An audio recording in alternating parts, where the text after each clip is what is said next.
บัดนี้เป็นครั้งที่52ตรงกับวันที่21มิถุนายนพศ2569ข้าพเจ้านายณพงศ์พิรมเมืองรหัส017ขอเปล่งวาจาสาธยายพุทธมนต์และสาธยายธรรมถวายเป็นพุทธบูชาธรรมบูชาสังฆบูชาและเป็นอาจารย์บูชาแด่องค์พระผู้อรหันตุศิลา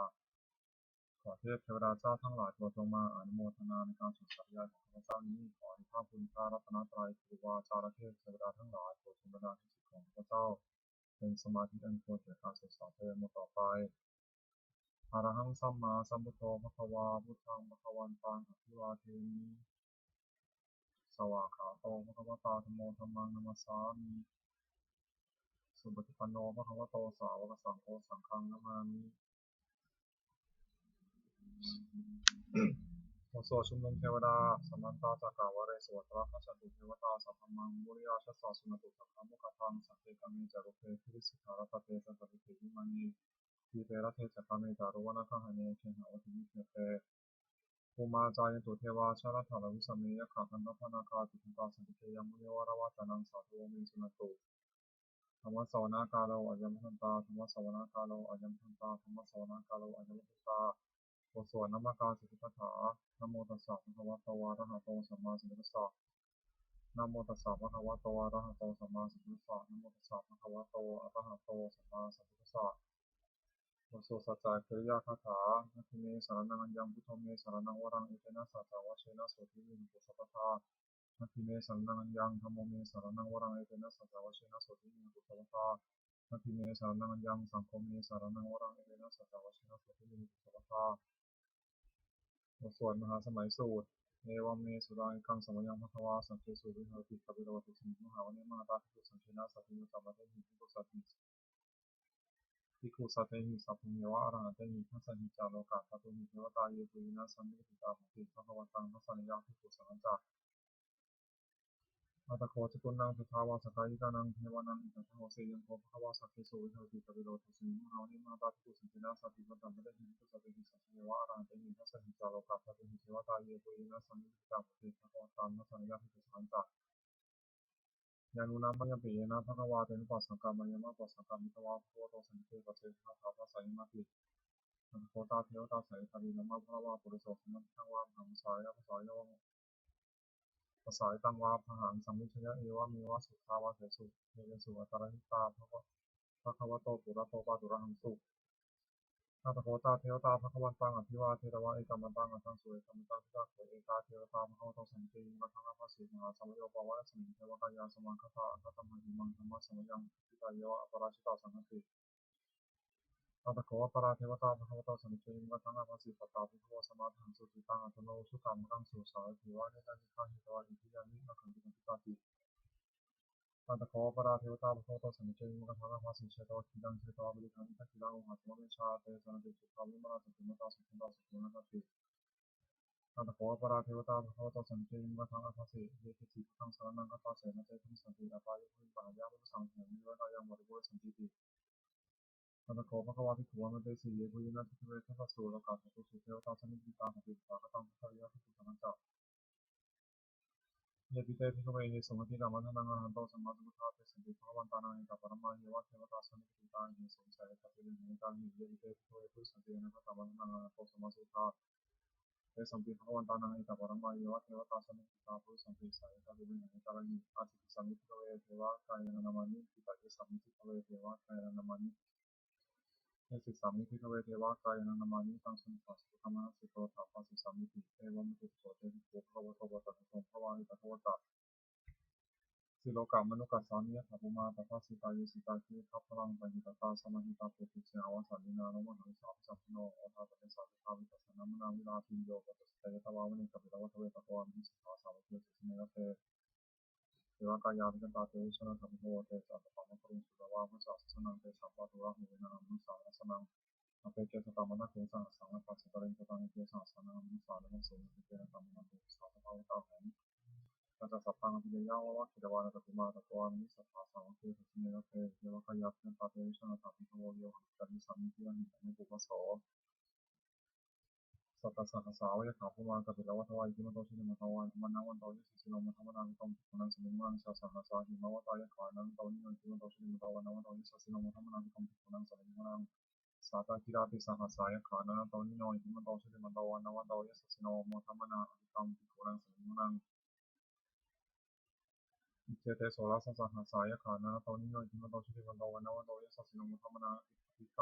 ขุนังสัมมิวนังเวสามิตาปัญจสตายขานันโตนิโนอิมันโตชุติมันโตวันวันโตยิสัสสิโนมุทัมมานาภิกขุนังสัมมิวนังกุมิโรราชาทิโตวิปุรสานิเวสนังปิโยนังสตัสสะสามิขานังปิโยปัสสิกุมิโรราชาทิโตโสมกัสสัมมิวนังปุริมัจจาทิสาราชาทัตระโถรสสติทันทนาทิฏฐิมหาราชายสัสสิโสปุตติตัสสะภะวิธรรมนามหาภลายอิมันโตชุติมันโตวันวันโตยิสัสสิโนมุทัมมานาภิกขุนังสัมมิวนังทักขิณาจาทิสาราชารุ่นโหตปาสันสติกุมารนาทิฏฐิมหาราชายสัสสิโสปุตติตัสสะภะวิธรรมนามหาภลายอิมันโตชุติมันโตวันวันโตยิสัสสิโนมุทัมมานาภิกขุนังสัมมิวนังปัจฉิมจาทิสังราชารูปโภคสัสสตินาคนาทิฏฐิมหาราชายสัสสิโสปุตติตัสสะภะวิธรรมนามหาภลายอิมันโตชุติมันโตวันวันโตยิสัสสิโนมุทัมมานาภิกขุนังสัมมิวนังตารัญจาทิสาราชากุวโรตปาสัสสติยคณาทิฏฐิมหาราชายสัสสิโสปุตติตัสสะภะวิธรรมนามหาภลายอิมันโตชุติมันโตวันวันโตยิสัสสิโนมุทัมมานาภิกขุนังสัมมิวนังปุริมาทิสาหตารัตโถทัพพินะอุณโกปัจฉิมนะมุปโคกุเวโรตังทิสาสุตารุเตมหาราชาสมันตาจตุทิสาพัทรมนาอนุสุ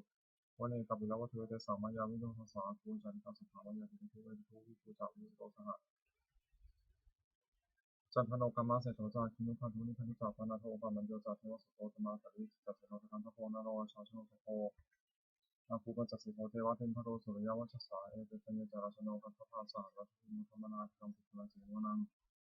มหาคูณวสานาคาเวสาราสหปัจจกากัมภวสวะอภูปยาคาสาเยติอมนาคตาราชาจาคุณคายสิสิโนเอราวโนมหาโพภวะสิวนัง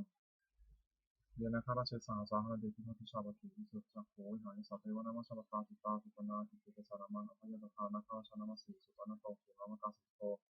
สานะหิวใจหิวะวหายตานาคาสุปนาสารนามกาสุตังชิตาวชิระหัตเถนะสมุทังอสุรติตาภตโรวาสาวสติทิมตายิสสโนกาลคันธามหาสมาอสุรธนามิคัสสาวิปัสสิติจาปนารัตโนมิติสหะสบันจัพพะริบุตรอนันสัพเพโรจนามกาสนิหิตวะพนิจนังราหุสัพพะปัตติสัพโยธนิสัพเพนัสเสวนัง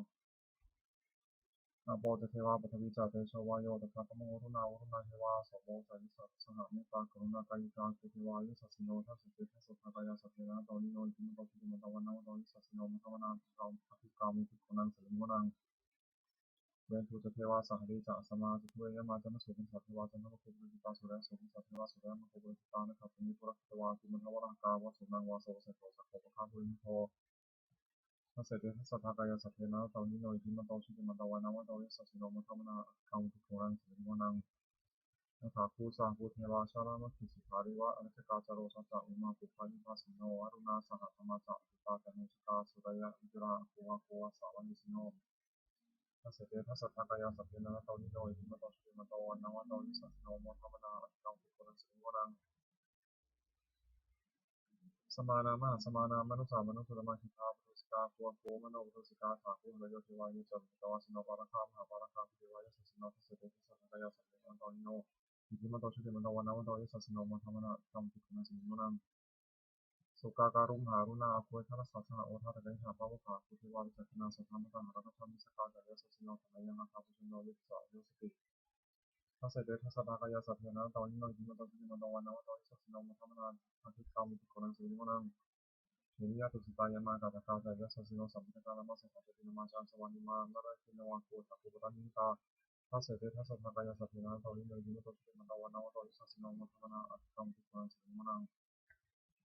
สัพเพเทวนิกายสัพเพนะตอนิโนนัมมันวานินาคันตุเยติเยสัสสะสหภวุณสัสริมิลังปฏินามนะสวังคิวหัตรังนะคัมสัมภวาสิตาตังสุขามาบรามโตจักปุตตาอิติมโตสาสนังกุมารติโสตาโสภคัสสิมุนัง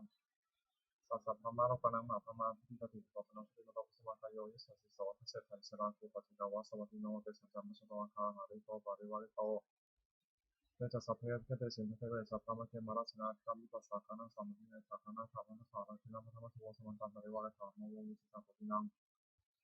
อิติตถามาเสโนกันังสนังอเปสิยิปานิโนตระมังจัสสะรังกัตวันเพระวังยะถาภวุตะโกมิโกทนันยโตสวิชิโตตถาโสปิตาวติสัพพุโตเสวะเสตะสัพพังอภิยะวะวะคิตวานัตุมาตาโตอามันตาโตอามันตยิสัทธาสาวะเกสาสเนยเตมาเสนาอัตตาเกวิชาปฏิโว จาตปะมะกรุงสุตวาพุทธศาสนาวิตาราคิหิปกรรมสังนมปิชิริสัพเพวิชิตาสังฆวังเพื่อปายสัสสิโนมนติสาพุทธิสาวกาเตชเนสุรติบทสวดบูชาหลวงปู่ทวดนะโมโพธิสัตว์โตหังคันติมัญญาทิภควานะโมโพธิสัตว์โตหังคันติมัญญาทิภควานะโมโพธิสัตว์โตหังคันติมัญญาทิภควานว่าโคว่าฉบับประชาชนสมเด็จพระมหาสมณเจ้ากรมพระยาวชิรยานวโรรสธรรมวิพากษ์ทุกกะคือหมวดสองทำมีการามาสองอย่างหนึ่งสติความระลึกได้สองสัมปชัญญะความรู้ตัวทำเป็นโลกบาลคือคุ้มครองโลกสองอย่างหนึ่งมีความน่าแก่ชายสองวัฏฏะความเพียรตัวทำมันให้งามสองอย่างหนึ่งคือความอดทนสองสมรรถะความเฉลียวคนหาระยะสองอย่างหนึ่งบุปการีบุคคลผู้ทำบุปการะก่อนสองกตัญญูกตเวทีบุคคลผู้รู้อุปการะที่ท่านทำแล้วตอบแทนปีกาคือหมวดสามรัตนะสามอย่างพระพุทธหนึ่งพระธรรมหนึ่งพระสงฆ์หนึ่งท่านผู้สอนให้ประชุมชนประพฤติชอบด้วยกายวาจาใจตามพระธรรมวินัยที่ท่านเรียกว่าพระพุทธศาสนาชื่อพระพุทธเจ้าสองพระธรรมวินัยที่เป็นคำสั่งสอนของท่านชื่อพระธรรมสามหมู่ชนที่ฟังคำสอนของท่านและปฏิบัติชอบตามพระธรรมวินัยชื่อพระสงฆ์คุณของรัตนะสามอย่างพระพุทธเจ้ารู้ดีรู้ชอบด้วยพระองค์เองก่อนแล้วสอนผู้อื่นให้รู้ตามด้วยพระธรรมย่อมรักษาผู้ปฏิบัติไม่ให้ตกไปในที่ชั่วพระสงฆ์ปฏิบัติชอบตามคำสอนของพระพุทธเจ้าและสอนผู้อื่นให้กลับทำตามด้วยอาการที่พระพุทธเจ้าทรงสั่งสอนสามอย่างหนึ่งทรงสั่งสอนเพื่อการผู้ฟังรู้ยิ่งจริงในธรรมที่คนรู้คนเห็นสองทรงสั่งสอนด้วยเหตุที่ผู้ฟังอาจต้องตามจริงได้สามทรงสั่งสอนเป็นประการคือผู้ปฏิบัติตามนี้ได้ประโยชน์โดยสมควรแก่ความปฏิบัติโอวาทของพระพุทธเจ้าสามอย่าง หนึ่งเว้นจากทุจริตคือประพฤติชั่วด้วยกายวาจาใจสองประกอบสุจริตคือประพฤติชอบด้วยกายวาจาใจสามทำใจของตนให้หมดจดจากเครื่องเศร้าหมองใจนิโรธโผล่เป็นต้นทุจริตสามอย่างหนึ่งประพฤติชั่วด้วยกายเรียกกายทุจริตสองประพฤติชั่วด้วยวาจาเรียกวจีทุจริตสามประพฤติชั่วด้วยใจเรียกมโนทุจริตกายทุจริตสามอย่างฆ่าสัตว์หนึ่งลักช่อหนึ่งประพฤติผิดในกามหนึ่งวจีทุจริตสี่อย่างพูดเท็จหนึ่งพูดส่อเสียดหนึ่งพูดคำหยาบหนึ่งพูดเพ้อเจ้อหนึ่งมโนทุจริตสามอย่างโลภอยากได้ของเขาหนึ่งไม่โลภอยากได้ของเขาหนึ่งพยาบาทป้องได้เขาหนึ่งผิดจากทองคำหนึ่งทุจริตสามอย่างนี้เป็นผิดไม่ควรทำควรจะละเสียสุจริตสามอย่างหนึ่งประพฤติชอบด้วยกายเรียกกายสุจริตสองประพฤติชอบด้วยวาจาเรียกวจีสุจริตสามประพฤติชอบด้วยใจเรียกมโนสุจริตกายสุจริตสามอย่างเว้นจากฆ่าสัตว์หนึ่งเว้นจากลักช่อหนึ่งเว้นจากประพฤติในกามหนึ่งวจีสุจริตสี่อย่างเว้นจากพูดเท็จหนึ่งเว้นจากพูดส่อเสียดหนึ่งเว้นจากพูดคำหยาบหนึ่งเว้นจากพูดเพ้อเจ้อหนึ่งมโนสุจริตสามอย่างไม่โลภอยากได้ของเขาหนึ่งไม่ปฏิบัติบอกได้เขาหนึ่งชอบตามทองคำหนึ่ง สุจริตสามอย่างนี้เป็นกิจควรทำควรประพฤติอกุศลมูลสามอย่างรากเหง้าของอกุศลและกุศลมูลมีสามอย่างคือโลภะอยากได้หนึ่งโทสะที่ประทุษร้ายเขาหนึ่งโมหะหลงไม่รู้จริงหนึ่งเมื่ออกุศลมูลเหล่านี้โลภะโทสะโมหะเขามีอยู่แล้วอกุศลอื่นที่ไม่เกิดขึ้นก็เกิดขึ้นที่เกิดแล้วก็จะเริ่มมากขึ้นเป็นควรละเสียกุศลมูลสามอย่างรากเหง้าของกุศลและกุศลมูลมีสามอย่างคืออโลภะไม่อยากได้หนึ่งอโทสะที่ประทุษร้ายเขาหนึ่งอโมหะไม่หลงหนึ่ง ถ้ากุศลมูลเหล่านี้อโลภะโทสะโมหะคดีมีอยู่แล้วกุศลอื่นที่มันเกิดขึ้นก็เกิดขึ้นที่เกิดแล้วก็จะเริ่มมากขึ้นดังนั้นควรให้เกิดมีสันดานสัพพุริสบัญญัติคือข้อที่สัตตบุรุษตั้งไว้สามอย่างหนึ่งทานสละสิ่งของตนเพื่อเป็นประโยชน์แก่ผู้อื่นสองประพฤติชาติถือบวชเป็นอุบายเว้นจากเบียดเบียนกันและกันสามมาตาปิตุอุปทานปฏิบัติมารดาบิดาของตนให้สุขอปันนกะปฏิบัติภาคือปฏิบัติไม่ผิดสามอย่างหนึ่งคือสังวรสำรวมมีศีลหกคือตาของจมูกลิ้นกายใจไม่ให้ยินดีร้ายในเวลาเห็นรูปฟังเสียงดนตรีรสถูกธรรมะธารู้ธรรมรมด้วยใจสองโภชเนมัตตมิตารู้จักประมาณในการกินอาหารแต่พอสมควรไม่มากไม่น้อยสามชาคือยันโยกประกอบความเพียรเพื่อจะชำระใจให้หมดจดถึงจะนอนมากนักคุณกริยาวัตถุสามอย่างสิ่งเป็นที่ตั้งแห่งการบำเพ็ญบุญเรียกคุณกริยาวัตถุระยะมีสามอย่างหนึ่งทานามัยบุญเสวยด้วยการบริจาคทานสองศีลไมยบุญเสวยด้วยการรักษาศีลสามภาวนาไมยบุญเสวยด้วยการเจริญภาวนาสามลักษณะสามอย่างลักษณะที่เสมอกันแก่สังขารทั้งปวงเรียกสามลักษณะไตรลักษณ์เขาเรียกแต่สามอย่างหนึ่งอนิจจตาความเป็นของไม่เที่ยงสองทุกขตาความเป็นทุกข์สามอนัตตาความเป็นของไม่ใช่ตน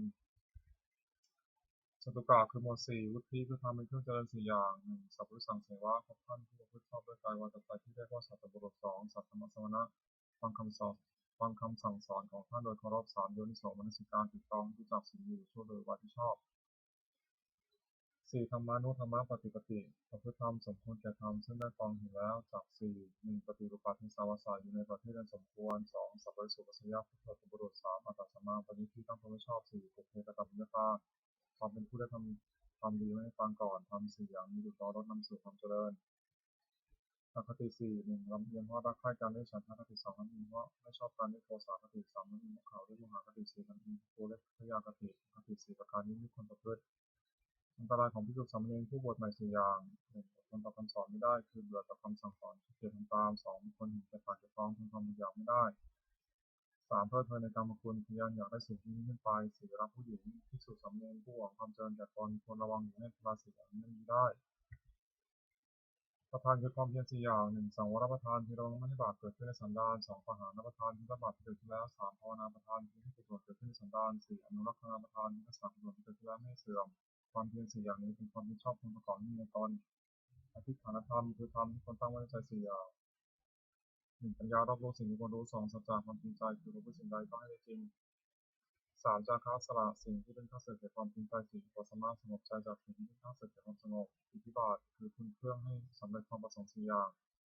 หนึ่งฉันทะพอใจรักใคร่ในสิ่งนั้นสองวิริยะพึงประกอบสิ่งนั้นสามจิตตะเอาใจฝักใฝ่ในสิ่งนั้นไม่วางธุระสี่วิมังสามาถูกต้องพิจารณาเหตุผลในสิ่งนั้น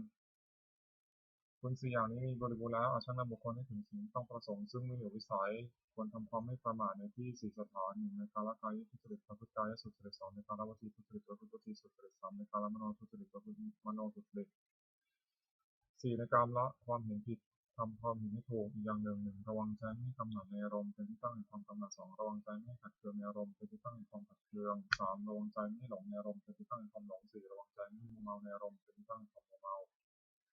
ปาริสุทธิสีสี่หนึ่งปฏิโมกขสังวรสำรวมในพระปฏิโมกข์เป็นข้อที่พระพุทธเจ้าห้ามทำตามข้อที่พระโอษฐ์ญาสองอินทรียสังวรสำรวมในสี่หูเกิดตาหูจมูกลิ้นกายใจไม่ให้ยินดียินร้ายในเวลาเห็นรูปฟังเสียงดนตรีรสความพุทธะรู้ธรรมรมในใจสามอาชีวะปริสุทธิเลี้ยงชีวิตโดยทางชอบไม่หลอกลวงเขาเลี้ยงชีวิตสี่ปัจจยปัจจเวคขณะพิจารณาเสียก่อนจึงบริโภคปัจจัยสี่คือจีวรมิถบาทเสนาสนะและเป็นสัตว์ให้บริโภคไม่ปัญหาอารักขกรรมฐานสี่หนึ่งพุทธานุสติระลึกถึงคุณพระพุทธเจ้าที่มีในพระองค์และทรงเกื้อกูลแก่ผู้อื่นสองเมตตาแผ่เมตตาจิตที่จะให้สัตว์ทั้งปวงสุขทั่วหน้าสามอสุภะพิจารณาร่างกายตนและผู้อื่นให้เห็นเป็นไม่งามสี่มรณสติถึงความตายจะมีแต่ตนกรรมฐานสี่อย่างนี้คุณจะเป็นชีวิตพรหมวิหารสี่หนึ่งเมตตาความรักใคร่ปรารถนาเป็นสุขสองกรุณาความสงสารที่จะช่วยคนทุกข์สามเมตตาความพอยินดีเมื่อผู้อื่นไม่ดีสี่เวทนาความมังเฉยไม่มีใจไม่เสียใจเมื่อผู้อื่นทำวิบัติสี่อย่างนี้เป็นเครื่องอยู่ของท่านผู้ใหญ่สติปัฏฐานสี่หนึ่งกายานุปัสสนาสองเวทนานุปัสสนาสามจิตตานุปัสสนาสี่ธรรมานุปัสสนาสติกำหนดพิจารณากายว่าเป็นอารมณ์ว่ากายนี้สังวาการไม่ใช่สัตว์บุคคลตัวตนเราเขาเรียกกายานุปัสสนาสติกำหนดพิจารณาเวทนาคือสุขทุกข์และไม่ทุกข์ไม่สุขเป็นอารมณ์ว่าในทางนี้ก็สักว่าเวทนาไม่ใช่สัตว์บุคคลตัวตนเราเขาเรียกเวทนานุปัสสนาสติกำหนดพิจารณาใจเป็นที่เศร้าหมองอยู่ของแท้เป็นอารมณ์ว่าใจนี้สักว่าใจไม่ใช่สัตว์บุคคลตัวตนเราเขาเรียกจิตานุปัสสนาสติกำหนดพิจารณาธรรมที่เป็นกุศลหรือกุศลที่บังเกิดกับใจเป็นอารมณ์ว่าธรรมนี้ก็สักว่าธรรมไม่ใช่สัตว์บุคคลตัวตนเราเขาเรียกธรรมนุปัสสนาธาตุขันธ์สี่ธาตุสี่คือธาตุดินเรียกปฐวีธาตุธาตุน้ำเรียกอาโปธาตุธาตุไฟเรียกเทวธาตุธาตุลมเรียกวายธาตุ ธาตุอันใดมีลักษณะเข้มแข็งธาตุนั้นเป็นปฐวีธาตุปฐวีธาตุนั้นที่มีภายในคือผมขนเล็บฟันหนังเนื้อกระดูกเยื่อในกระดูกม้ามหัวใจตับพืชไฟปอดไส้เดือดไส้น้อยอาหารเหมือนอาหารเก่าธาตุอันมีลักษณะเอิบอาบธาตุนั้นเป็นอาโปธาตุอาโปธาตุนั้นที่มีภายในคือมีเศษหนองเลือดเหงื่อมันข้นน้ำตาเลือดมันน้ำลายน้ำมูกไขข้อมูดธาตุอันมีลักษณะร้อนธาตุนั้นเป็นเตโชธาตุเตโชธาตุนั้นที่มีภายในคือไฟที่ยังกายให้อบอุ่นไฟที่ยังกายให้สุดโทรมไฟที่ยังกายให้กระวนกระวายไฟที่เผาผลาญไม่ย่อย ธาตุอันใดมีลักษณะธาตุไปธาตุมาธาตุนั้นเป็นวายโยธาตุวายโยธาตุนั้นที่เป็นคือลมพัดขึ้นเบื้องบนลมพัดลมเบื้องต่ำลมในท้องลมในไส้ลมหายใจตามตัวลมหายใจความกำหนดพิจารณากายนี้ให้เห็นว่าเป็นแต่เพียงธาตุสี่คือดินน้ำไฟลมประชุมกันอยู่ไม่ใช่เราไม่ใช่ของเราเรียกว่าธาตุกรรมฐานอริยสัจสี่หนึ่งทุกข์สองสมุทัยคือหนึ่งทุกข์เกิดสามนิโรธคือความดับทุกข์สี่มรรคข้อปฏิบัติให้ถึงความดับทุกข์ความไม่สบายกายไม่สบายใจได้รู้ว่าทุกข์ความเป็นของตนไม่ยากปัญหาความพยายามอย่างชื่อว่าสมุทัยเพราะเป็นเหตุที่เกิด ตัณหานั้นมีประเภทเป็นสามคือตัณหาความอยากในอารมณ์ที่น่ารักใคร่เรียกว่ากามตัณหาอย่างหนึ่งตัณหาความอยากเป็นโน่นเป็นนี่เรียกว่าภวตัณหาอย่างหนึ่งตัณหาความอยากไม่เป็นโน่นเป็นนี่เรียกว่าวิภวตัณหาอย่างหนึ่ง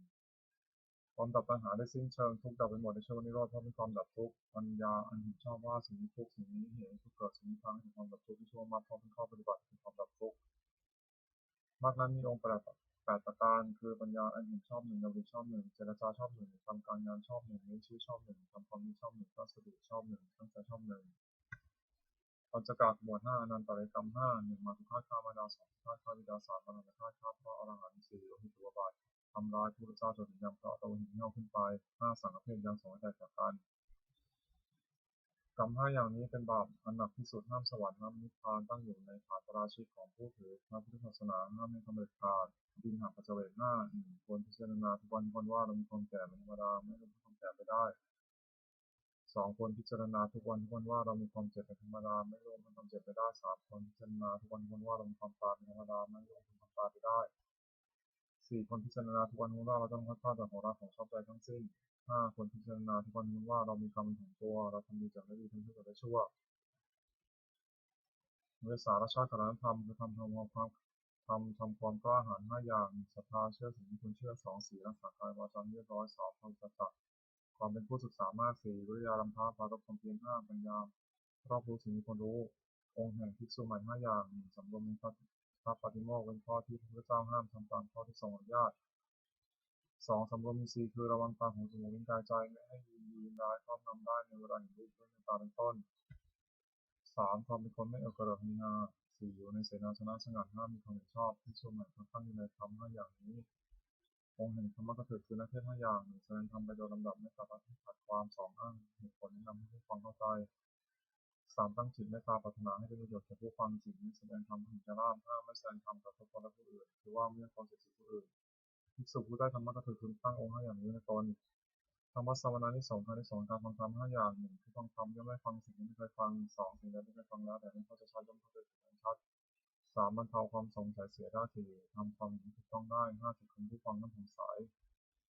ละคือทำเป็นกำลัง5อย่าง1ศรัทธาความเชื่อ2วิริยะความเพียร3สติความเลิกได้4สมาธิความตั้งใจมั่น5ปัญญาความรอบรู้อินทรีย์5ข้อเรียกข้อเป็นญาณตนนิวรณ์5ทำมันกั้นจิตไม่ให้บรรลุความดีเรียกว่านิวรณ์5อย่าง1พอใจรักใคร่ในอารมณ์ที่ชอบใจนี้เป็นต้นเรียกกรรมฉันทะ2ปองร้ายผู้อื่นเรียกพยาบาท3ความที่จิตหูและก็เพิ่มเรียกศีลนิทะ4ฟุ้งซ่านและรำคาญเรียกอิทธิจักขุจัก5ดังเลยไม่ตกลงได้เรียกวิจิกิจฉาขันธ์5การกลับใจนี้อย่าง5กองได้ขันธ์5 1รูป2เวทนา3สัญญา4สังขาร5วิญญาณ5 4คือดินน้ำไฟลมประชุมกันเป็นการนี้เรียกว่ารูปความรู้สึกอารมณ์ว่าเป็นสุขคือสบายกายสบายใจหรือทุกข์คือไม่สบายกายไม่สบายใจหรือเฉยๆคือไม่สุขไม่ทุกข์ไม่สุขเรียกเวทนาความจำได้ไม่รู้คือจำรูปเสียงกลิ่นรสโผฏฐัพพะอารมณ์ที่เกิดกับใจได้เรียกว่าสัญญาเจตสิกธรรมคืออารมณ์ที่เกิดกับใจเป็นส่วนดีและกุศลส่วนชั่วและกุศลส่วนกลางไม่ดีไม่ชั่วและอัปยาเรียกว่าสังขารความรู้ในอารมณ์เมื่อรูปมากระทบตาเป็นต้นเรียกว่าวิญญาณขันธ์5นี้ย่อมเรียกว่านามรูปเวทนาสัญญาสังขารวิญญาณรวมเข้าเป็นนามรูปองค์เป็นรูปสักกะคือ6คารวะ6อย่างความเอื้อเฟื้อในพระพุทธเจ้า1ในพระธรรม1ในพระสงฆ์1ในความศึกษา1ในความไม่ประมาท1ในปฏิสัมพันธ์คือธรรมะภาษา1ที่สุดของธรรมคารวะ6ประการนี้สาระนิยธรรม6อย่างทำเป็นที่ตั้งแห่งความไม่ได้รับถึงเรียกสาระนิยธรรมมี6อย่างคือ1ความตั้งกายกรรมประกอบด้วยเมตตาในเพื่อนที่สุดสามเณรของรับหลังคือช่วยผลปล่อยกิจละของเพื่อนกันด้วยการมีพยาบาลที่สุดข้าพเจ้าด้วยจิตเมตตา2ข้าพเจ้าวจีกรรมประกอบด้วยเมตตาในเพื่อที่สุดสามเณรทั้งต่อหน้าและรับหลังคือช่วยผลปล่อยในกิจละของเพื่อนกันด้วยวาจาเช่นกล่าวสั่งสอนเป็นต้นด้วยจิตเมตตา3ข้าพเจ้ามโนกรรมประกอบด้วยเมตตาในเพื่อที่สุดสามเณรทั้งต่อหน้าและรับหลังคือที่เป็นสิ่งที่เป็นประโยชน์แก่เพื่อนกัน4แห่งความรับตนได้มาแล้วโดยชอบธรรมให้แก่เพื่อนที่สุดสามเณรไม่ห่วงไว้โลกจำพาะผู้เดียว5รักษาศีลบริสุทธิ์เสมอกันกับเพื่อนที่สุดสามเณรอื่นๆไม่ทำตนที่เป็นที่รังเกียจของผู้อื่น6มีความเห็นร่วมกันกับภิกษุสามเณรอื่นๆไม่ว่ากับใครๆเพราะมีความเห็นผิดกันทำอย่างนี้ทำผู้ประพฤติให้เป็นที่รักที่เคารพของผู้อื่นเป็นไปด้วยความสงเคราะห์กันและกันเป็นไปด้วยความไม่ว่ากันและกันเป็นไปด้วยความพร้อมเพรียงเป็นอันหนึ่งเดียวกันอายตนะภายใน6ตาหูจมูกลิ้นกายใจอินทรีย์6ละเรียกอายตนะภายนอก6รูปเสียงกลิ่นรสโผฏฐัพพะคืออารมณ์ที่มาถูกต้องกายธรรมคืออารมณ์ที่เกิดกับใจอารมณ์6ละเรียกวิญญาณ6อาศัยรูปกระทบตาเกิดความรู้ขึ้นได้จากวิญญาณอาศัยเสียงกระทบหูเกิดความรู้ขึ้นได้โสตวิญญาณอาศัยกลิ่นกระทบจมูกเกิดความรู้ขึ้นได้ฆานวิญญาณอาศัยรสกระทบลิ้นเกิดความรู้ขึ้นได้ชิวหวิญญาณอาศัยโผฏฐัพพะกระทบกายเกิดความรู้ขึ้นได้กายวิญญาณอาศัยธรรมเกิดกับใจเกิดความรู้ขึ้นได้มโนวิญญาณสัมผัส6อายตนะภายในมีตาเป็นต้นอายตนะภายนอกมีรูปเป็นต้นวิญญาณมีจักขุวิญญาณเป็นต้นกระทบกันในสัมผัสมีชื่อตามอายตนะภายในเป็น6คือจักขุสัมผัสโสตสัมผัสฆานสัมผัสชิวหสัมผัสกายสัมผัสมโนสัมผัสเวทนา6สัมผัสนั้นเป็นปัจจัยให้เกิดเวทนาเป็นสุขบ้างทุกข์บ้างไม่ทุกข์ไม่สุขบ้างมีชื่อตามอายตนะภายในเป็น6คือจักขุสัมผัสชาเวทนาโสตสัมผัสชาเวทนา คานะสัมผัสสัชชาเวทนาชิวหาสัมผัสสัชชาเวทนากายสัมผัสสัชชาเวทนามโนสัมผัสสัชชาเวทนาธาตุหกหนึ่งปฐวีธาตุธาตุดินสองอาโปธาตุธาตุน้ำสามเตโชธาตุธาตุไฟสามวายธาตุสี่วายธาตุธาตุลมห้ากัสสธาตุคือช่องว่างมีกายหกวิญญาณธาตุคือความรู้อะไรได้สัตตกะคือหมวดเจ็ดปาริหานิยธรรมเจ็ดอย่างทำไม่เป็นที่ตั้งความเสื่อมเป็นไปความเจริญฝ่ายเดียวชื่อว่าปาริหานิยธรรมเจ็ดอย่างคือหนึ่งมันประชุมกันเดือนนี้สองเมื่อประชุมก็พร้อมเพรียงกันประชุมเมื่อเลิกประชุมก็พร้อมเพรียงกันเลิกและพร้อมเพรียงเพื่อการทำกิจที่สงฆ์จะต้องทำสามไม่บัญญัติสิ่งที่พระเจ้าไม่บัญญัติขึ้นไม่ถอดสิ่งที่พระองค์ทรงบัญญัติไว้แล้วสมาทานศึกษาอยู่ในสิกขาบทตามที่พระองค์ทรงบัญญัติไว้สี่ภิกษุเหล่าใดเป็นผู้ใหญ่เป็นประธานในสงฆ์เคารพนับถือภิกษุเหล่านั้นเพื่อฟังธรรมของท่านห้าไม่ร่วมหน้าแก่ความอยากที่เกิดขึ้นหกยินดีในเสนาสนะป่าเจ็ดตั้งใจอยู่ว่าเพื่อที่สุดสามเณรซึ่งเป็นผู้มีศีลซึ่งยังไม่มาสู่อาวาสถอยมาที่มาแล้วปฏิบัติสุขทำเจ็ดอย่างนี้ตั้งอยู่ในผู้ใดผู้นั้นมีความเสื่อมเดินมีแต่ความเจริญฝ่ายเดียวอริยทรัพย์เจ็ดทรัพย์คือความดีที่มีสันดานอย่างประเสริฐที่อริยสัพย์เจ็ดอย่างคือหนึ่งศรัทธาเชื่อถือบุญเชื่อสองศีลรักษากายวาจาให้เรียบร้อยสามมีหลีกความร้ายต่อบาปทุจริตสี่โอตปะสะดุ้งกลัวต่อบาปห้าพหุสัจจะความเป็นคนเคยได้ยินและได้ฟังมามากคือจำทรงความและรู้ศิลปะวิทยามากหกจาคะสละให้ปันสิ่งของคนแก่คนที่ควรให้ปันเจ็ดปัญญารับรู้สิ่งที่เป็นประโยชน์และไม่เป็นประโยชน์สัพพะธรรมเจ็ดอย่างธรรมของสัตบุตรเรียกว่าสัพพุริสธรรมมีเจ็ดอย่างหนึ่งธรรมนิปาผมเป็นผู้รู้จักเหตุเช่นรู้จักว่าสิ่งนี้เป็นเหตุสุขสิ่งนี้เป็นเหตุทุกข์สองอัตถัญญิตาความเป็นผู้รู้จักผลเช่นรู้จักว่าสุขเป็นผลเหตุนั้นนี้ที่เป็นผลเหตุนี้สามอัตตัญญิตาความเป็นผู้รู้จักตนว่าเราว่าเราชอบตระกูลยศศักดิ์สมบัติปัจจุบันความรู้และคุณธรรมมีเท่านี้เท่านี้และประพฤติตนสมควรแก่ที่อย่างไรสี่อัตตัญญิตาความเป็นผู้รู้จักประมาณในการแสวงหาเพื่อมีชีวิตแต่โดยทางที่ชอบและรู้จักประมาณในการบริโภคแต่พอควรห้ากาลยุตาความเป็นผู้รู้จักการเวลาสมควร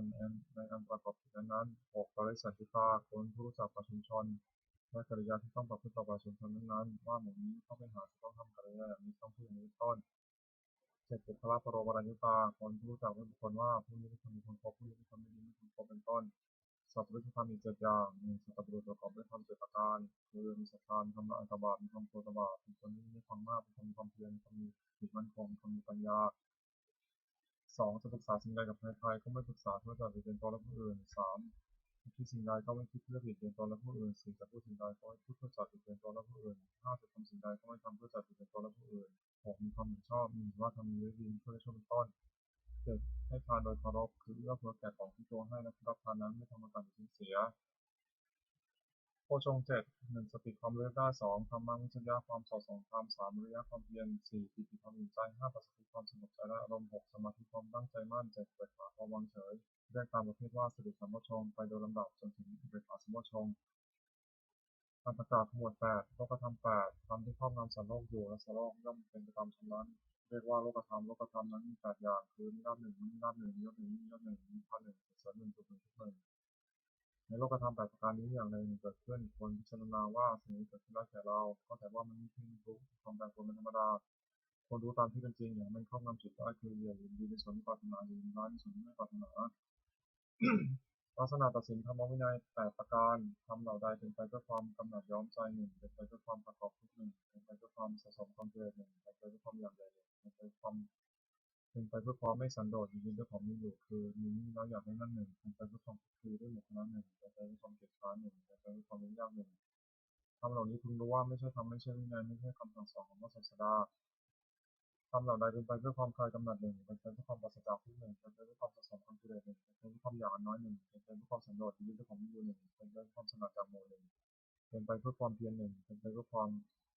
เรียนง่ายหนึ่งทำเหล่านี้พึงรู้ว่าเป็นธรรมเป็นวินัยเป็นคำสั่งสอนของพระศาสดามรรคมีองค์แปดหนึ่งสัมมาทิฏฐิปัญญาเห็นชอบคือเห็นอริยสัจสี่สองสัมมาสังกัปปะดำริชอบคือดำริต่อสังฆธรรมหนึ่งดำริในอันไม่พยาบาทหนึ่งดำริในอันไม่เบียดเบียนหนึ่งสามสัมมาวาจาเจรจาชอบคือเว้นจากวจีทุจริตสี่สัมมากัมมันตะทำการงานชอบคือเว้นจากกายทุจริตสา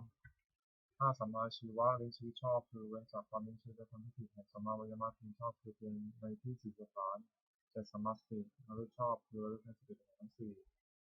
แปดสัมมาสมาธิตั้งใจไว้ชอบคือเจริญฌานทั้งสี่ในองค์มรรคทั้งแปดนั้นเห็นชอบดำริชอบสงเคราะห์เข้าในปัญญาสิกขาวาจาชอบการงานชอบเลี้ยงชีพชอบสงเคราะห์เข้าในศีลสิกขาที่ชอบระลึกชอบตั้งใจไว้ชอบสงเคราะห์เข้าในศีลสิกขาน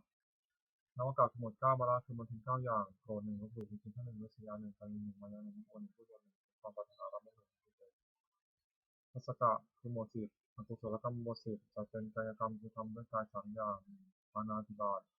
ทำชีวิตสัตว์ให้ตกร่วมฆ่าสัตว์2อธินาทานเหนือสิ่งของที่เจ้าของไม่ได้ให้ด้วยกันม3การมีสุนทรการประพฤติในการจะเป็นวจีกรรมคือทำด้วยวาจา4อย่าง4มุสาวาทพูดเท็จ5พิจารณาวาจาพูดส่อเสียด6รุษาวาจาพูดคำหยาบ7สัมภปะปะพูดเพ้อเจ้อจะเป็นมโนกรรมคือทำด้วยใจ3อย่าง8อภิชาโลภอยากได้ของเขา9ปฏิบัติปองร้ายเขา10มิจฉาทิฏฐิหินทิจฉาครองธรรมกรรม10อย่างนี้เป็นทั้งบาปไม่ควรดำเนินกุศลกรรมบท10จะเป็นกายกรรม3อย่าง1ปาณาติปาตาเวรมณีเว้นจากทำชีวิตสัตว์ให้ตกล่วง2อธินาทานาเวรมณีเว้นจากสิ่งของที่เจ้าของไม่ได้ให้ด้วยกันขโมย3กรรมมีสุมิชฌาจาราเวรมณีเว้นจากผู้ผิดในกามจะเป็นวิธีกรรมคือทำด้วยวาจา4อย่าง4มุสาวาทาเวรมณีเว้นจากพูดเท็จ5ปิสุนัยยาวาจายาเวรมณีเว้นจากผู้ส่อเสียด6อรุษยาวาจายาเวรมณีเว้นจากคำหยาบ7สัมภปราปาเวรมณีเว้นจากผู้เพ้อเจ้อจะเป็นมโนกรรมคือทำด้วยใจ3อย่าง8อนัตติชาไม่โลภอยากได้ของเขา9อภัยบาทไม่พยาบาทปองร้ายเขา10สมาธิผิดชอบกรรมทองธรรมกรรม10อย่างนี้เป็นทางบุญควรดำเนินบุญเทระยะทั้ง10อย่าง1ธนมัยมุสลิมกรรมประจาทา2ศีลมัยมุสลิมกรรม3ศีล3ภาวนามัยมุสลิมกรรมเจริญภาวนา4อภิเษกมัยมุสลิมกรรมพุทธถ่อมตนแก่ผู้ใหญ่5วิยาวัจมัยบุญสำเร็จด้วยการช่วยคนฝ่ายในกิจที่ชอบ6ปฏิภาณมัยบุญสำเร็จด้วยการให้ส่วนบุญ7ปัตตานุโมทนามัยบุญสำเร็จด้วยการอนุโมทนาส่วนบุญ8ธรรมสวนาบุญสำเร็จด้วยการฟังธรรม9ธรรมเทศนามัยบุญสำเร็จด้วยการแสดงธรรม10พิธีกรรมการทำความเห็นให้ตรงทำที่บรรพชิตคนพิจารณาในเงิน10อย่าง1บรรพชิตคนพิจารณาในเงินว่าบัดนี้เรามีเพศต่างๆทั้งหัดแล้วการกิริยาใดๆของสมณะเราต้องทำการกิริยานั้นๆ2บรรพชิตคนพิจารณาในเงินว่าความมีชีพของเราเนื่องด้วยผู้อื่นเราควรทำตัวให้เขาง่าย3บรรพชิตคนพิจารณาในเงินว่าการกายวาจาอื่นที่เราจะต้องทำให้ดีขึ้นไปกว่านี้ยังมีอีกไม่ใช่เพียงเท่านี้4บรรพชิตคนพิจารณาในเงินว่าตัวของเราเองคือตัวของเราเองโดยสิ่งใดหรือไม่5บรรพชิตคนพิจารณาในเงินว่าพวกท่านคนแล้วถือเราโดยสิ่งใดหรือไม่6บรรพชิตคนพิจารณาในเงินว่าเราจะต้องพัดพลาดจากของรักของชอบใจครั้งนั้น7บรรพชิตคนพิจารณาในเงินว่าเรามีกรรมของตัวเราทำดีจากได้ดีทำชั่วจากชั่ว8บรรพชิตคนพิจารณาในเงินว่ามันคือล่วงไปแบบนี้เราทำอะไรอยู่9บรรพชิตคนพิจารณาในเงินว่าเรายินดีในที่สงัดหรือไม่10บรรพชิตคนพิจารณาในเงินว่าคุณวิเศษของเรามีอยู่หรือไม่ที่จะให้เราเป็นผู้ไม่ก็เขินในเวลาที่เราชิดถามในการภายหลังนาถกรณธรรมคือทำที่พึ่ง10อย่าง1ศีลรักษากายวาจาให้เรียบร้อย2ความสัจจะความเป็นผู้ได้สดับตับฟังมาก3กัลยาณมิตรตาความเป็นผู้มีเพื่อนดีงาม4สวัสดิตาความเป็นผู้ง่ายสอนง่าย5กินกัลยาณมิตรสุขตาความขยันเอาใจใส่ในกิจธุระของเพื่อนที่สุดสำเร็จ6ธรรมะธรรมตาความใคร่ในความชอบ7วิริยะยินเพื่อจัดรับความชั่วประพฤติความดี8สันโดษยินดีเพื่อผ้านุ่งผ้าห่มอาหารที่นอนที่นั่งและยาตามมีตามได้9สติทำการที่จะทำและทำที่พูดแล้วแม้นั้นได้4ปัญญาระบุในกองสังขารทำเป็นอย่างไรคาถาวัตถุคือถ้อยคำที่ควรพูด10อย่าง1อภิชาคาถาถ้อยคำที่ชักนำให้มีความปรารถนาน้อย2สติปัฏฐานถ้อยคำชักนำให้สันโดษยินดีเพื่อปัจจัยตามมีตามได้3ปวิเวกคาถาถ้อยคำที่ชักนำให้สนัดกายสนัดใจ4อสังสักขคาถาถ้อยคำที่ชักนำให้รักคนด้วยหมู่5วิริยาลัมภคาถาถ้อยคำที่ชักนำให้ความความเพียร6ศีลคาถาถ้อยคำที่ชักนำให้ตั้งอยู่ในศีล7สมาธิคาถาถ้อยคำที่ชักนำให้ทำใจสงบ8ปัญญาคาถาถ้อยคำที่ชักนำให้เกิดปัญญา9วิมุตติคาถาถ้อยคำที่ชักนำให้ทำใจพ้นจากกิเลส10วิมุตติญาณทัศนคาถาถ้อยคำที่ชักนำให้เกิดความรู้ความเห็นในความเข้าใจพ้นจากกิเลสอนุสติคืออารมณ์ควรระลึก10ประการ1พุทธานุสติระลึกถึงคุณของพระพุทธเจ้า2ธรรมานุสติระลึกถึงคุณของพระธรรม3สังฆานุสติระลึกถึงคุณของพระสงฆ์4ศีลานุสติระลึกถึงสิ่งของตน5จาคานุสติระลึกถึงความที่ตนบริจาคแล้ว6เทวตานุสติระลึกถึงคุณที่ทำให้บุคคลเป็นเทวดา7มรณสติระลึกถึงความตายที่จะมาถึงตน8กายคตาสติระลึกเข้าไปในกายให้เห็นว่าไม่งามน่าเกลียดโสโครก9อานาปานสติตั้งสติกำหนดลมหายใจเข้าออก10อุปสมานุสติระลึกถึงคุณพระนิพพานซึ่งเป็นที่ระงับกิเลสและกองทุกข์ปฏิณกะคือหมดไปเลยทุกกิเลสที่ทอดช่วยเศร้าหมอง16อย่าง1อภิชาวิสมาโลภะละโมบไม่สม่ำเสมอความเพ่งเล็ง2โทสะร้ายกาจ3โทษ5โกรธ4ปนาหะผูกโกรธไว้5มัคคะ6บุญคุณท่าน6ปราศาสตร์ที่เสมอคือยกตัวเทียมท่าน7ศึกษาริษยาคือเห็นเขาได้ดีทนอยู่ไม่ได้8มัจฉริยะตันมี9มายามันยาคือเจ้าเล่ห์10สัพพยะโอ้อวดเสือทำห้างหูดื้อ12สารพัดแห่งดี13มนัสถือตัว14ติมนัส1 55มัทธมุมา16โมทัลเลิศโพธิปักขิยธรรม37ประการสติปัฏฐาน4สัมมาปัฏฐาน4อิทธิบาท4อินทรีย์5พละ5พระชง7มรรคมีองค์8 ที่หิปฏิบัติจตุกะกรรมกิเลสคือกรรมเครื่องสมอง16อย่าง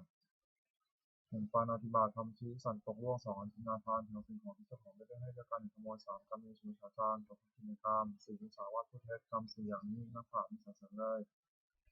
อบายมุขคือเหตุเครื่องชิบหาย4อย่าง1ความเป็นนักเลงหญิง2ความเป็นนักเลงสุรา3ความเป็นนักเลงเล่นการพนัน4ความเป็นคนชั่วเป็นมิตรข้อ4ประการนี้ไม่พึงประกอบ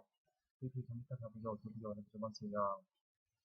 1ฐานะสัมปทานอยู่พร้อมด้วยความหมายในการประกอบกิจเครื่องเลี้ยงชีวิตก็ดีในการศึกษาและเป็นก็ดีในการทำธุระหน้าที่ส่วนคนก็ดี2รักษาสัมปทานพร้อมด้วยการรักษาคือรักษาทรัพย์ที่แสวงหามาได้ด้วยความหมายไม่ให้เป็นอันตรายก็ดีและ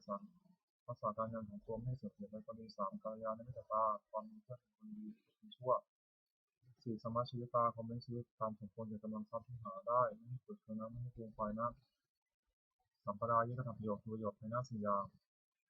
1ศรัทธาสัมปทานถึงความด้วยศรัทธาคือเชื่อถึงคนเชื่อเช่นเชื่อว่าทำนี้คือเพื่อชอบเป็นต้น2ศีลสัมปทานถึงความด้วยศีลคือรักษากายวาจาเรียบร้อยยิ่งไม่มีโทษ3จาคะสัมปทานถึงพร้อมด้วยการบริจาคทานเป็นการเฉลิมฉลองให้แก่ผู้อื่น4ปัญญาสัมปทานถึงพร้อมด้วยปัญญาจากบาปบุญคุณภาพประโยชน์ไม่ใช่ประโยชน์เป็นต้นที่กล่าวปฏิรูปคนเพียงมี4จำพวก1คนปอกเล่า2คนแก่ผู้3คนกระจก4คนชนคนที่ขายคน4จำพวกนี้ไม่ใช่มิตรแต่คนที่นี้ไม่ควรคบ1คนบอกว่ามีลักษณะ4 1ที่เราจะได้ไฟเดีย2เสียงน้อยที่เราได้มาก3เมื่อมีใครแก่ตัวจึงลดความผิดของเพื่อน4พบเพื่อนที่เห็นแก่ประโยชน์ของตัว2คนอื่นจะพูดมีลักษณะ4 1เก็บเอาของลูกนั้นมาปราศัย2ห้ามเอาของที่ไม่มีมาปราศัย3พร้อมด้วยสิ่งหาประโยชน์ไม่ได้4เอาปากที่ไม่ได้3คนหัวประจบมีลักษณะ4 1จะทำชั่วก็คอยตาม2ทำดีก็คอยตาม3ต่อหน้าว่าสรรเสริญ4กำลังตั้งนินทา4คนชักชวนในทางที่หายมีลักษณะ4 1ชักชวนดื่มน้ำเมา2ชักชวนให้ความเพียร3ชักชวนให้มัวเมาในการเล่นเสียชีวิตและการพนันมิจฉาสีลพวก1มีการะ2มีก็ถูกลงทุน3มีแนวประโยชน์4มีความรักใคร่มี4เป็นพวกนี้เป็นมิตรแท้คนคบ1มีการะมีลักษณะ4 1ป้องกันเพื่อนที่ประมาทแล้ว2ป้องกันทรัพย์สมบัติของเพื่อนที่ประมาทแล้ว3ไม่มีฝ่ายมีคุณธรรมได้4ไม่มีพระช่วยออกซ้ำเกินของที่ออกปาก2ไม่ร่วมสุขร่วมทุกข์มีลักษณะ4 1ขยายความรักของตนกับเพื่อน2ผิดความรักของเพื่อนไม่แพร่พาย3ไม่ได้ที่น้องตัดสินและชีวิตก็อาจสละทนได้3มีนักประโยชน์มีลักษณะ4 5ไม่ทำความชั่ว2แนะนำให้ตั้งอยู่ความดี3ให้ฟังสิ่งที่เคยฟังถูกบอกทางสอนให้4ไม่มีความรักใคร่มีลักษณะ4 1คือพูดด้วย2สุดด้วย3พูดถึงที่1ที่4เกณฑ์เพื่อน4รับรองคนที่พูดสรรเสริญเพื่อน3หาวัตถุ4อย่าง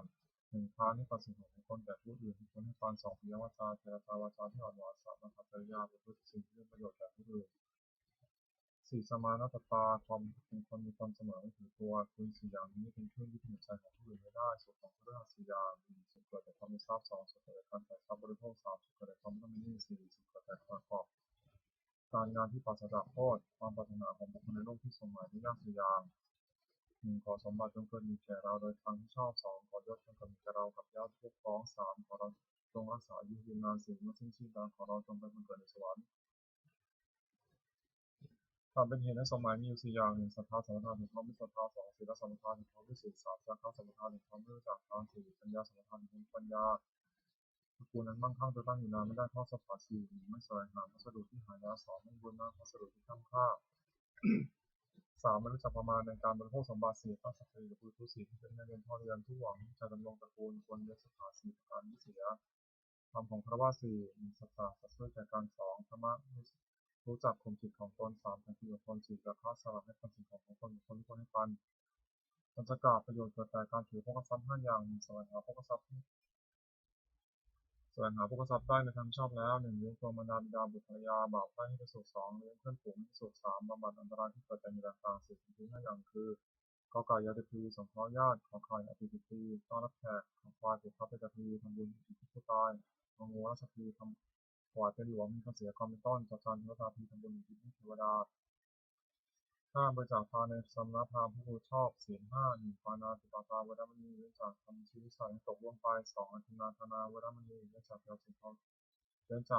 ของที่เจ้าของไม่ได้ให้ด้วยการขโมย3กรรมมีสุนทรดาราเวรมณีเว้นจากประพฤติผิดในกาม4มุสาวาทเวรมณีเว้นจากประพฤติ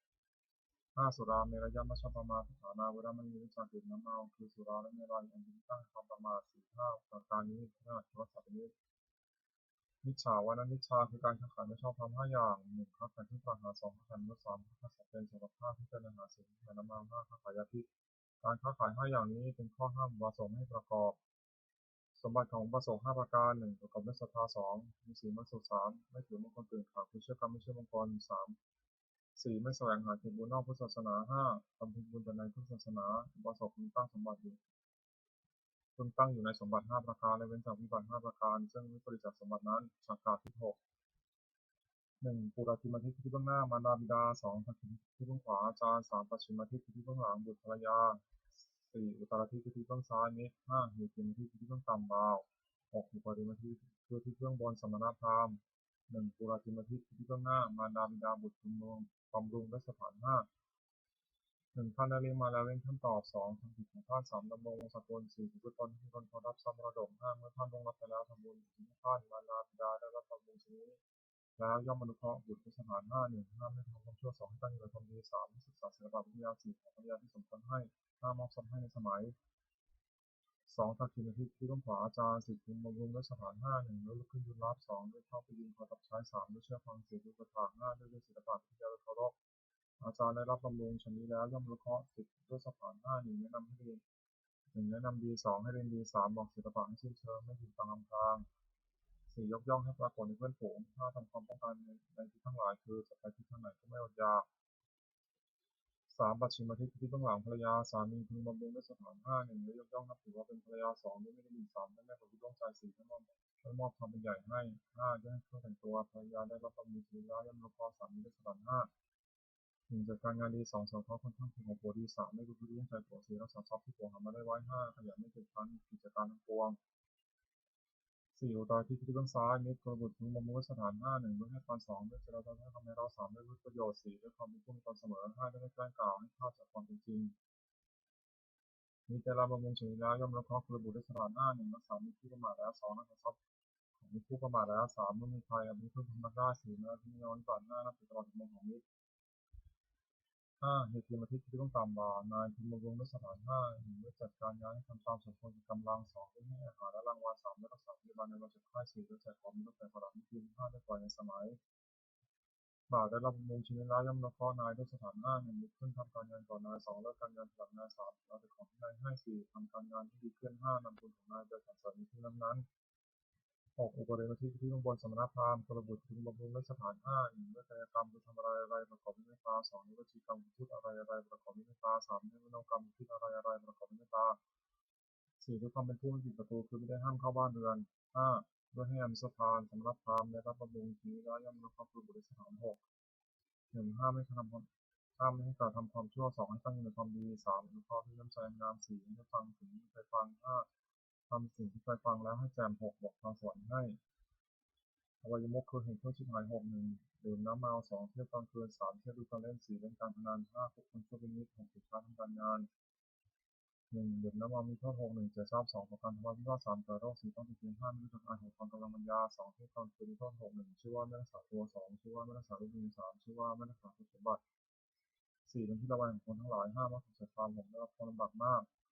3. เที่ยวดูการเล่นมีโทษตามวัตถุที่ดู 6. 1. รำที่ไหนไปที่นั่น 2. ขับร้องที่ไหนไปที่นั่น 3. ดีด 4. เป่าที่ไหนไปที่นั่น 4. เสียท้ายที่ไหนไปที่นั่น 5. เพลงที่ไหนไปที่นั่น 6. เกิดชนที่ไหนไปที่นั่น 4. เล่นการพนันมีโทษ 6. 1. เมื่อชนะย่อมเป่าเวร 2. เมื่อแพ้ย่อมเสียได้ทรัพย์ที่เสียไป 3. ทรัพย์ย่อมชิบหาย 4. ไม่มีใครเชื่อถือถ้อยคำ 5. เป็นที่หมิ่นประมาทของเพื่อน 6. ไม่มีใครประสงค์จะแต่งงานด้วย 5. คบคนชั่วเป็นมิตรมีโทษตามบุคคลที่คบ 6.